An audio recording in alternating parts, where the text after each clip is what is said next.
الحمد للہ رب العالمین والصلاة والسلام علی سید المرسلین اما بعد فاعوذ باللہ من الشیطان الرجیم بسم اللہ الرحمن الرحیم الصلاة والسلام علیک یا رسول اللہ وعلی آلک واصحابک یا حبیب اللہ الصلاة والسلام علیک یا نبی اللہ وعلی آلک واصحابک یا نور اللہ۔ فیضان قرآن کے سلسلے میں حاضر ہیں۔ آج سورہ طٰہٰ کی ابتدا سے درس قرآن ہوگا۔ سورہ طٰہٰ مکہ مکرمہ میں نازل ہوئی مکی صورت ہے۔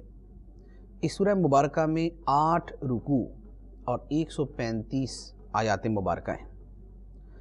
اس سورہ مبارکہ کا نام طٰہٰ رکھنے کی وجہ یہ ہے کہ طٰہٰ نبی کریم صلی اللہ تعالیٰ علیہ وآلہ وسلم کے مبارک ناموں میں سے ایک نام ہے، اور اس سورت کی ابتدا میں نبی پاک علیہ السلام کو چونکہ اسی نام مبارک کے ذریعے مخاطب فرمایا گیا ہے، اس مناسبت سے اس کا نام سورہ طٰہٰ ہے۔ اس سورہ مبارکہ کی فضیلت یہ ہے، حضرت ابو ہریرہ رضی اللہ تعالیٰ عنہ سے روایت ہے، رسول اللہ صلی اللہ تعالیٰ علیہ وآلہ وسلم نے ارشاد فرمایا کہ اللہ تعالیٰ نے سورہ طٰہٰ اور سورہ یاسین کے ساتھ حضرت آدم علیہ السلام کی تخلیق سے 1000 سال پہلے کلام فرمایا، اور جب فرشتوں نے قرآن سنا تو کہا اس امت کو مبارک ہو جس پر یہ کلام نازل ہوگا، ان سینوں کو مبارک ہو جن میں یہ کلام محفوظ ہوگا، اور ان زبانوں کو مبارک ہو جو یہ کلام پڑھیں گی۔ سورہ طٰہٰ اور سورہ یاسین۔ سورہ مبارکہ کی ابتدا ہوتی ہے، اللہ تعالیٰ ارشاد فرماتا ہے بسم اللہ الرحمن الرحیم طٰہٰ، حروف مشبہات میں سے ہے، جن کے معنی کے بارے میں ہمارا جو عقیدہ ہے وہ یہ ہے کہ ان کے معنی اللہ تعالیٰ جانتا ہے، اور اللہ کے رسول صلی اللہ تعالیٰ علیہ وآلہ وسلم اللہ کے بتانے سے جانتے ہیں، اور پھر اللہ کے محبوب علیہ السلام کے ذریعے جس کو اس کا علم دیا جائے وہ اسے جانتا ہے۔ اور بعض نے فرمایا کہ طٰ سے مراد طاہر اور ہا سے مراد ہادی، تو یوں نبی کریم علیہ السلام سے خطاب ہے، اے طاہر اے ہادی، یعنی اے پاکیزہ اے ہدایت دینے والے۔ اس کے بعد اگلی آیت مبارکہ اللہ تعالیٰ ارشاد فرماتا ہے ما انزلنا علیک القرآن لتشقی الا تذکرۃ لمن یخشی تنزیلا ممن خلق الارض والسماوات العلی۔ اے محبوب، ہم نے تم پر یہ قرآن اس لیے نازل نہیں فرمایا کہ تم مشقت میں پڑ جاؤ، مگر یہ نصیحت ہے اس کے لیے جو ڈرتا ہے، اس اللہ کی طرف سے نازل کیا ہوا ہے جس نے زمین اور اونچے آسمان بنائے۔ قرآن پاک جب نبی کریم صلی اللہ تعالیٰ علیہ وآلہ وسلم پر نازل ہوا تو آپ نے عبادت کی کثرت فرمائی، یعنی بہت زیادہ آپ نے عبادت کرنا شروع کر دی، یہاں تک کہ آپ کے پاؤں مبارک میں ورم آ جاتا، سوج جاتے۔ اس پر اللہ تبارک و تعالیٰ نے نبی کریم صلی اللہ تعالیٰ علیہ وآلہ وسلم کی دلجوئی کے لیے اظہار محبت کرتے ہوئے ارشاد فرمایا کہ اے حبیب، ہم نے یہ قرآن تم پر اس لیے نازل نہیں کیا کہ تم مشقت میں پڑ جاؤ، تم اتنی عبادت کرنے لگ جاؤ، یہ تو نصیحت کے لیے ہے۔ تو نبی کریم علیہ السلام کو عبادت میں کمی کا بھی فرما دیا گیا، اور قرآن پاک کی حیثیت کو بھی واضح کر دیا گیا۔ تو شان قرآن بھی ہے کہ قرآن نصیحت ہے اس کے لیے جو ڈرتا ہے۔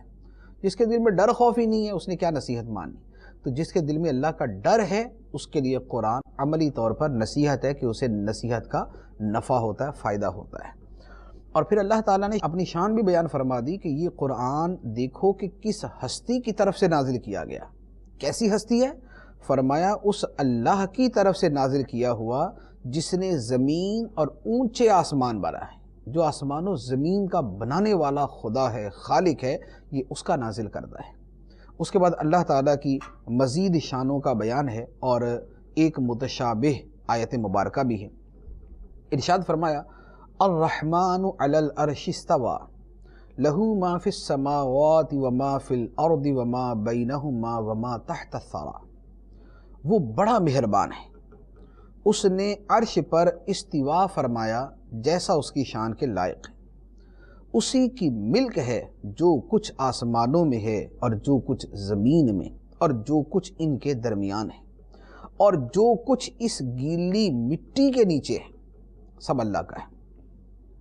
فرمایا رحمان وہ بڑا مہربان ہے، عرش پر اس نے استوا فرمایا۔ استوا کا ظاہری مطلب تو ہوتا ہے کہ کسی شے پہ جم کر بیٹھ جانا، کسی شے پہ متمکن ہو جانا۔ چونکہ اللہ تعالیٰ جسم اور جسمانیت سے پاک ہے تو اس کا یا تو وہ ترجمہ کیا جاتا ہے جسے تسلیم و تفویض کہا جاتا ہے کہ اللہ تعالیٰ نے عرش پر استوا فرمایا جیسا اس کی شان کے لائق ہے، اور یہ اس کا تعویلی ترجمہ کیا جاتا ہے کہ اللہ تعالیٰ نے عرش پر غلبہ فرمایا، یعنی اس نے عرش کو پیدا فرمایا اور اس پر اس کی حکومت عرش کے اوپر جاری ہوگی، اس کا اقتدار عرش کے اوپر جاری ہو گئے۔ اور فرمایا کہ آسمان و زمین میں اور آسمان و زمین کے درمیان جو کچھ ہے سب اللہ کا ہے، اور جو زمین کے نیچے ہے وہ بھی اللہ کا ہے، وما تحت الثری، جو زمین کی گیلی مٹی ہے نیچے، اس کے نیچے بھی جو کچھ ہے وہ اللہ تعالیٰ کے۔ اس کے بعد اللہ تعالیٰ کے علم، اللہ کی الوہیت اور اس کے اسماء حسنہ کا بیان ہے۔ فرمایا وَإِن تَجْهَرْ بِالْقَوْلِ فَإِنَّهُ يَعْلَمُ السِّرَّ وَأَخْفَى، اور اگر تم بلند آواز سے بولو تو بے شک وہ آہستہ آواز کو جانتا ہے اور اسے بھی جو اس سے بھی زیادہ پوشیدہ ہے۔ آیت کا اگر تھوڑا سا تفصیلی ترجمہ کروں تو یہ بنے گا کہ اگر تم بلند آواز سے بولو تو اللہ کو اس کی حاجت نہیں ہے کہ تم بلند آواز سے بولو گے تو اللہ تعالیٰ کو پتہ چلے گا، نہیں، فرمایا اگر تم بلند آواز سے بولو تو اللہ کو اس کی حاجت نہیں، کیونکہ بے شک وہ آہستہ آواز کو بھی جانتا ہے، اور صرف آہستہ نہیں بلکہ جو آہستہ سے بھی پوشیدہ ہے اللہ تعالیٰ اسے بھی جانتا ہے۔ ایک ہے بلند آواز سے بولنا، ایک ہے آہستہ بولنا، اور ایک ہے کہ صرف سوچنا۔ یہ جو سوچنا ہے یہ تو آہستہ بولنے سے بھی زیادہ پوشیدہ ہو گیا نا دل، بلکہ جو بندے نے ابھی سوچا بھی نہیں ہے اور مستقبل میں اس نے سوچنا ہے اور اس کے بارے میں اس کا خیال بھی نہیں ہے، اللہ تعالیٰ اسے بھی جانتا ہے کہ بندے نے مستقبل میں یہ سوچنا ہے۔ تو اللہ تعالیٰ پوشیدہ کو بھی جانتا ہے، جہر کو بھی جانتا ہے، بلند آواز کو بھی، پوشیدہ آواز کو بھی جانتا ہے، اور جو پوشیدہ سے بھی پوشیدہ ہے اللہ تعالیٰ اسے بھی جانتا ہے۔ اللہ لا الہ الا ہو لہ الاسماء الحسنى، وہ اللہ ہے، اس کے سوا کوئی عبادت کے لائق نہیں، سب اچھے نام اسی کے ہیں۔ اب یہاں تک اللہ تعالیٰ کی شان کا بیان ہوا، اسماء حسنہ کا بھی اجمالی تذکرہ ہے کہ اللہ تعالیٰ کے جتنے بھی نام ہیں وہ سارے کے سارے اچھے نام ہیں۔ 99 نام ان میں سے مشہور ہے، لیکن 99 ناموں میں حصر نہیں، یعنی ایسا نہیں کہ اللہ کے صرف 99 ہی نام، اللہ تعالیٰ کے نام بہت سارے، معروف ان میں سے 99 جو ایک حدیث مبارک کے اندر اکٹھے بیان کر دیے گئے، اس اعتبار سے وہ زیادہ معروف ہو گئے۔ اب اس کے بعد حضرت موسیٰ علیہ السلام کا تذکرہ ہے۔ موسیٰ علیہ السلام اپنی زوجہ کے ساتھ سفر میں تھے، اور دوران سفر انہیں درد ذی ہوا، ولادت کا درد، تو سردی تھی، موسیٰ علیہ السلام آگ کی تلاش کے اندر نکلے، آپ کو دور روشنی نظر آئی تو فرمایا کہ آگ لگ رہی ہے، میں جا کے لیتا ہوں۔ اور جب وہاں پہنچے تو وہ وادی طوا تھی اور مقدس وادی تھی، وہاں اللہ تعالیٰ سے کلام کیا۔ اب یہاں سے پورا اس واقعے کا تذکرہ شروع ہوتا ہے۔ یہ حضرت موسیٰ علیہ السلام کے سفر کا تفصیلی واقعہ ہے، یہاں پر بھی ہے، اس کے علاوہ بھی آگے جا کے بھی آئے گا، سورہ قصص کے اندر بھی یہ واقعہ موجود ہے، تو یہاں پر بھی اس تفصیلی واقعہ کو بیان کیا گیا۔ ارشاد فرمایا وَهَلْ أَتَاكَ حَدِيثُ مُوسَىٰ، اور کیا تمہارے پاس موسیٰ کی خبر آئی؟ اِذْ رَآ نَارًا فَقَالَ لِأَهْلِهِ امْكُثُوا إِنِّي آنَسْتُ نَارًا لَعَلِّي آتِيكُم مِّنْهَا بِقَبَسٍ أَوْ أَجِدُ عَلَى النَّارِ هُدًى، جب موسیٰ نے ایک آگ دیکھی تو اپنی اہلیہ سے فرمایا ٹھہرو، بے شک میں نے ایک آگ دیکھی ہے، جاتا ہوں، شاید میں تمہارے پاس اس میں سے کوئی چنگاری لے آؤں یا آگ کے پاس کوئی راستہ بتانے والا پاؤں۔ اب اللہ تعالیٰ فرماتا ہے فَلَمَّا أَتَاهَا نُودِيَ يَا مُوسَىٰ إِنِّي أَنَا رَبُّكَ فَاخْلَعْ نَعْلَيْكَ إِنَّكَ بِالْوَادِ الْمُقَدَّسِ طُوًى وَأَنَا اخْتَرْتُكَ فَاسْتَمِعْ لِمَا يُوحَىٰ اننی انا اللہ لا الہ الا انا فاعبدنی واقم الصلاۃ لذکری۔ پھر جب وہ آگ کے پاس آئے تو ندا فرمائی گئی کہ اے موسیٰ، بے شک میں تیرا رب ہوں، تو تم اپنے جوتے اتار دو، بے شک تو پاک وادی طوا میں ہے، اور میں نے تجھے پسند کیا، تو اب اسے غور سے سن جو وحی کی جاتی ہے۔ بے شک میں ہی اللہ ہوں، میرے سوا کوئی معبود نہیں، تو میری عبادت کر اور میری یاد کے لیے نماز قائم رکھ۔ یہ اللہ تعالیٰ نے کلام فرمایا۔ اس کے آگے بھی کلام ہے، لیکن یہاں تک جتنا ہوا، اللہ تعالیٰ فرماتا ہے کہ موسیٰ علیہ السلام نے اپنی زوجہ سے کہا کہ تم ٹھہرو، مجھے دور آگ نظر آ رہی ہے، میں جاتا ہوں وہاں سے کچھ چنگاری لے آؤں گا، تو ہم بھی یہاں پر آگ جلا لیں گے اور آگ جو ہے وہ اسے گرمی حاصل کر لیں گے، آگ تاپ لیں گے۔ اور ساتھ ہی کہا کہ راستے کا بھی اسے پوچھ لیں گے کہ بھئی ہم فلاں جگہ جانا ہے تو کدھر کو جائیں۔ موسیٰ علیہ السلام گئے۔ اب وہ جو آگ تھی جہاں موسیٰ علیہ السلام گئے، جب وہ آگ کے پاس پہنچے تو وہاں سے آواز آئی، اے موسیٰ، بے شک میں تمہارا رب ہوں۔ آگ کے قریب سے آواز آئی کہ اے موسیٰ، میں تمہارا رب ہوں، اور تم اپنے جوتے اتار دو، بے شک تم مقدس وادی طوا میں ہو۔ موسیٰ علیہ السلام نے جوتے اتار دی۔ اللہ تعالیٰ نے فرمایا، اور اے موسیٰ، میں نے تجھے پسند کر لیا، تو اب غور سے سن جو تمہیں وحی کی جاتی ہے۔ اب وحی کیا فرمائی کہ بے شک میں ہی اللہ ہوں، میرے سوا کوئی معبود نہیں، تو میری عبادت کر اور میری یاد کے لیے نماز قائم رکھ۔ اب یہ جو کلام ہے یہ بڑا ایک، یعنی اس میں جو معرفت کی چیزیں ہیں وہ بھی بہت زیادہ ہیں، اس میں جو موسیٰ علیہ السلام کی عظمت کا اظہار ہے وہ بھی بہت زیادہ ہے، لیکن اختصار کے ساتھ عرض کرتا ہوں کہ ایک تو یہ کہ آگ سے جو آواز آئی، آگ کے اندر سے جو انہیں آواز آئی، یہ آواز اللہ تبارک و تعالی کی طرف سے تھی، اور وہ ہے کہ جسے ہم اپنی عقل سے نہیں سمجھ سکتے۔ ندا آئی۔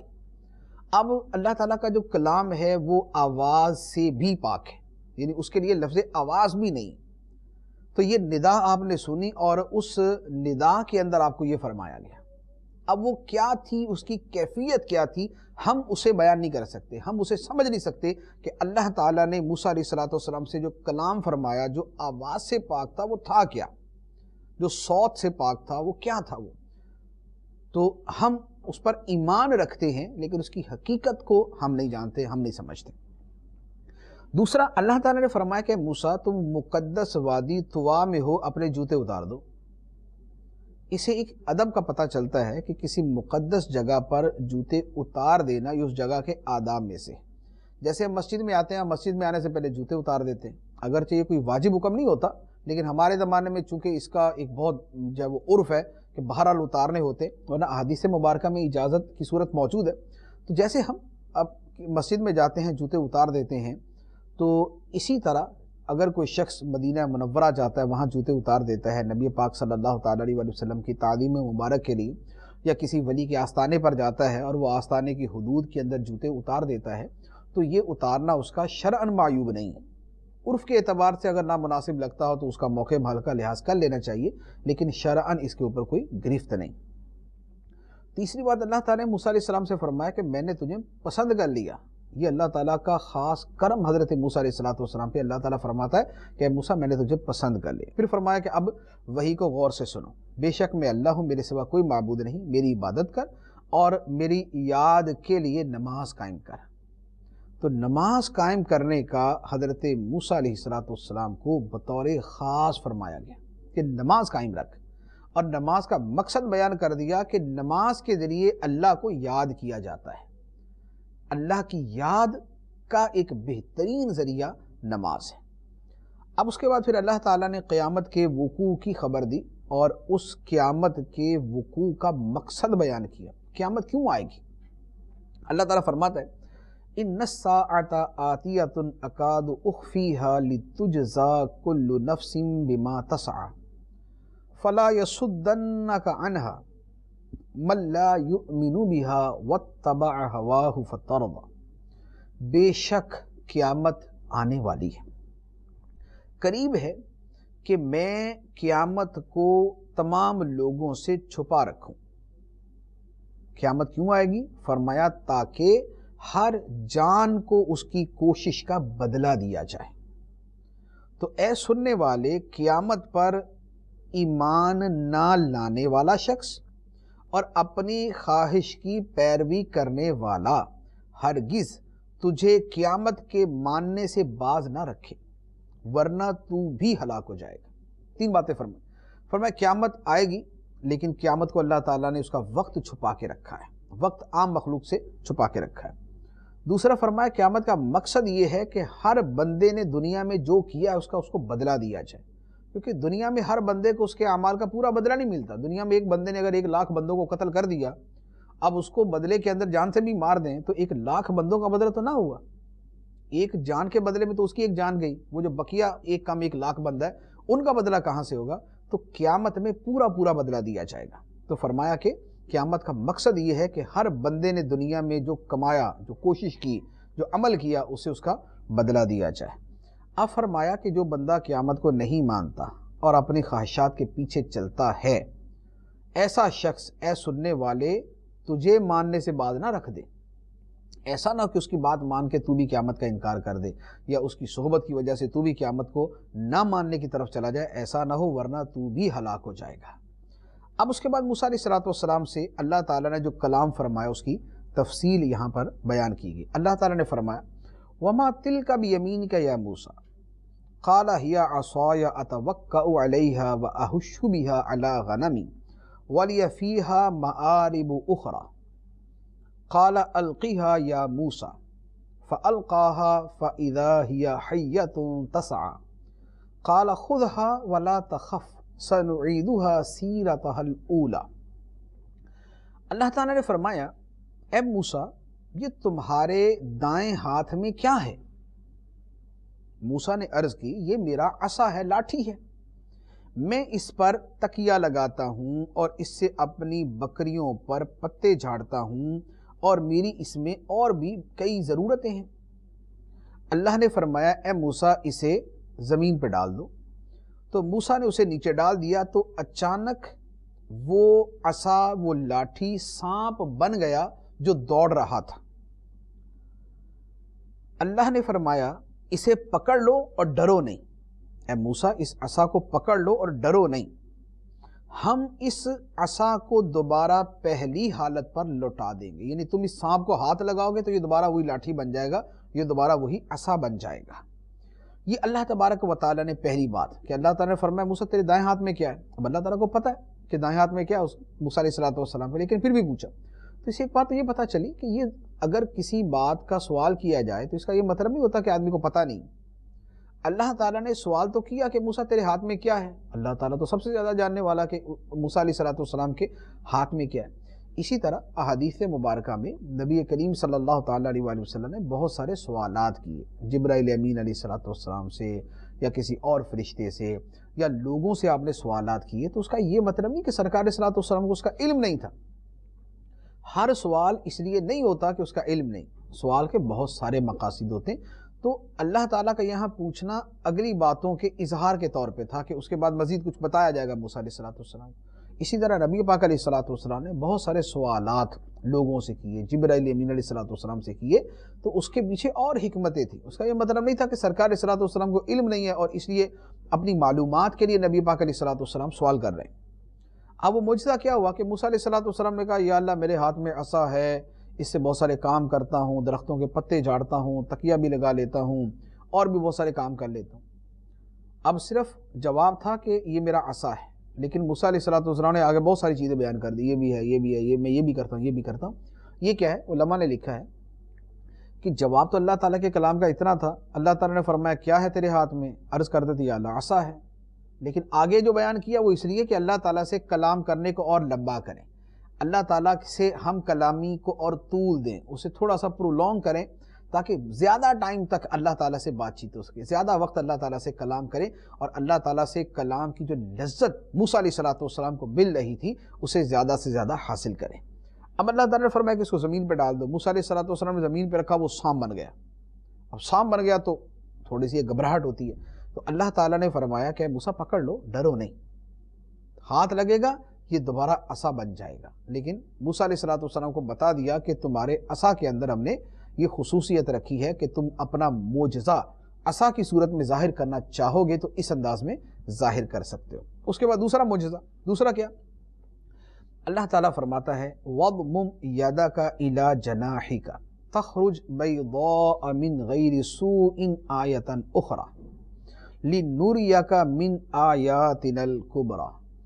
اور اپنے ہاتھ کو اپنے بازو سے ملا لو، اپنے ہاتھ کو اپنے بازو سے ملا لو. مراد یہ تھی کہ اپنے دائیں ہاتھ کو اپنے گریبان میں ڈال کر اپنی بغل کے نیچے کر لو، پھر جب نکالو گے تو بغیر کسی مرض کے خوب سفید ہو کر ایک اور معجزہ بن کر نکلے گا. یہ اس لیے ہے تاکہ ہم تجھے اپنی بڑی بڑی نشانیاں دکھائیں. یہ دوسرا معجزہ تھا کہ موسیٰ علیہ السلام کو فرمایا گیا کہ آپ اپنا دایاں ہاتھ اپنی بائیں بغل میں ڈال کے باہر نکالیں تو یہ سورج کی طرح چمک رہا ہوگا، یعنی جو روٹین کی رنگت ہے اس سے ہٹ کر اس سے روشنی نکل رہی ہوگی. تو اللہ تعالیٰ نے یہ دوسرا معجزہ حضرت موسیٰ علیہ السلام کو عطا فرمایا اور فرمایا کہ یہ ہم اس لیے کر رہے ہیں تاکہ تمہیں اپنی بڑی بڑی نشانیاں دکھائیں. اس کے بعد پھر اللہ تعالیٰ نے موسیٰ علیہ السلام کو رسول بنا کر فرعون کی طرف جانے کا حکم دیا کہ فرعون کی طرف جاؤ.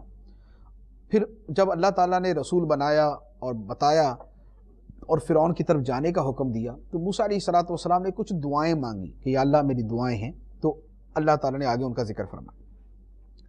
ارشاد فرمایا اذهب الى فرعون انه طغى، فرمایا فرعون کے پاس جاؤ بے شک وہ سرکش ہو گیا ہے.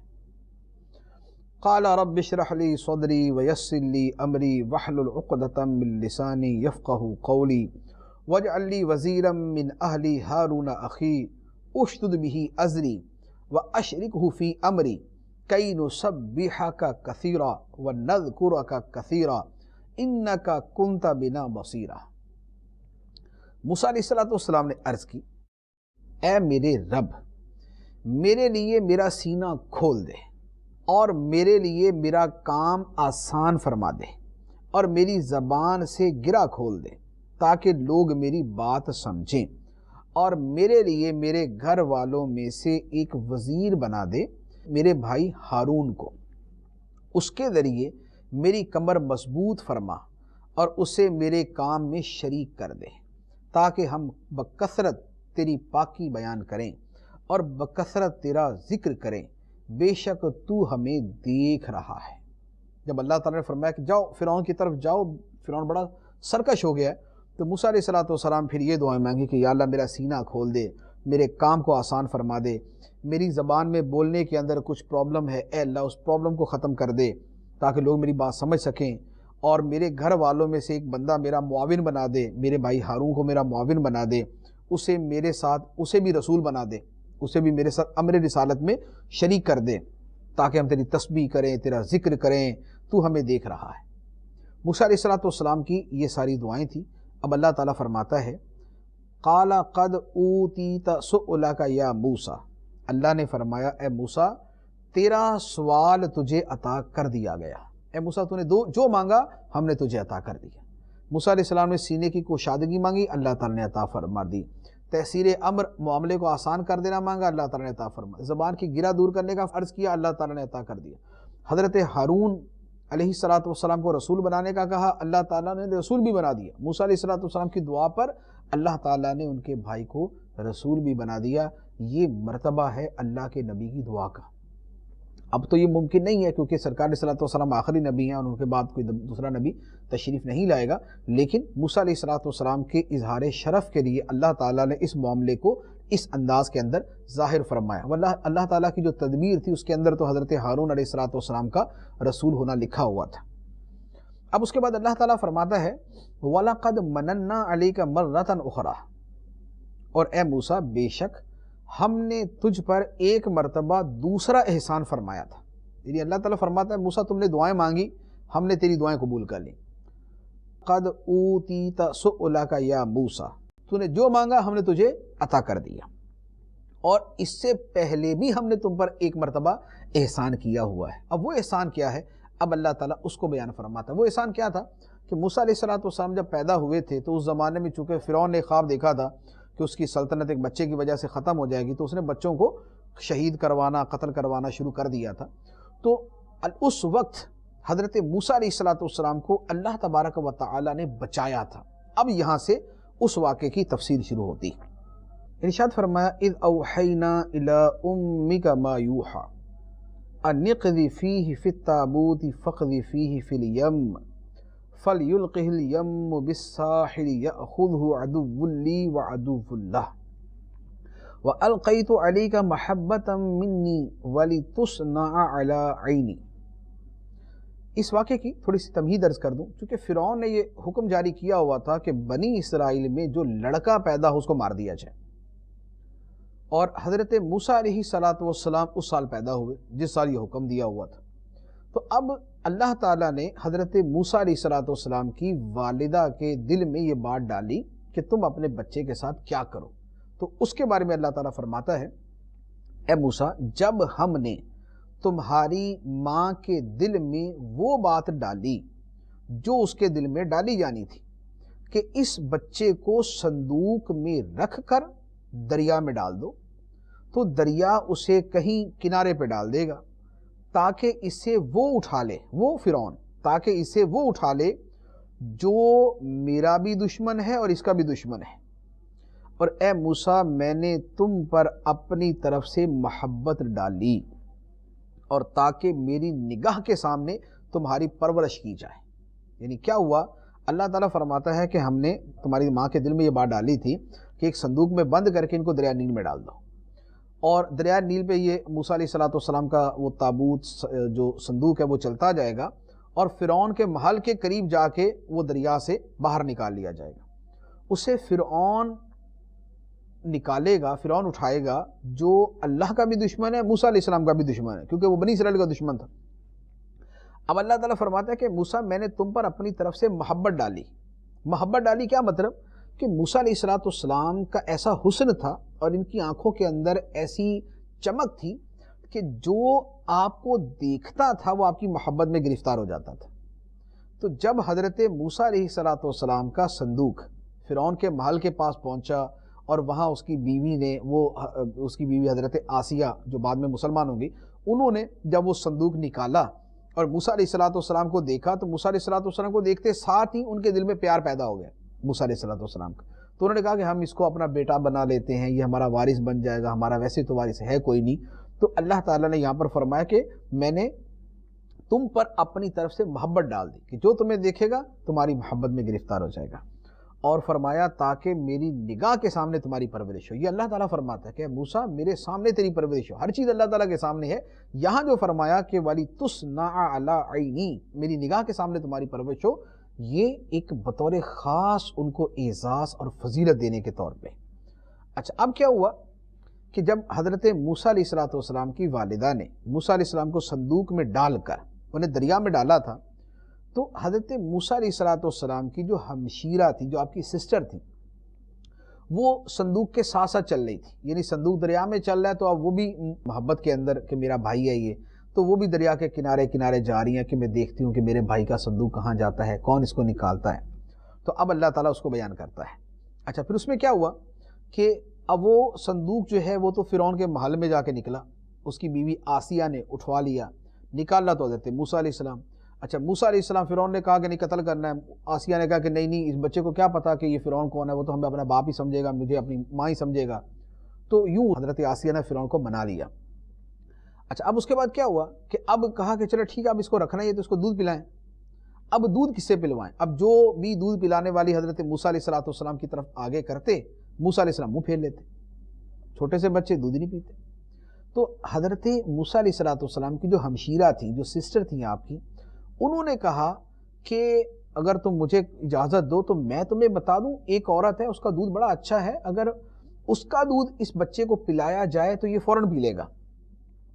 تو آپ کی ہمشیرہ کے ذہن میں یہ تھا کہ میں دوبارہ اپنی والدہ ہی کا بول دوں گی اور یہ میری والدہ کے حوالے کر دیں گے تو میری والدہ کو ان کا بچہ بھی مل جائے گا، یہ ان کا دودھ بھی پی لے گا، اور یوں جو ہے وہ بچہ قتل ہونے سے بھی بچ جائے گا۔ تو فرعون اور اس کے گھر والوں نے کہا کہ ٹھیک ہے چلو تم بتا دو کوئی عورت۔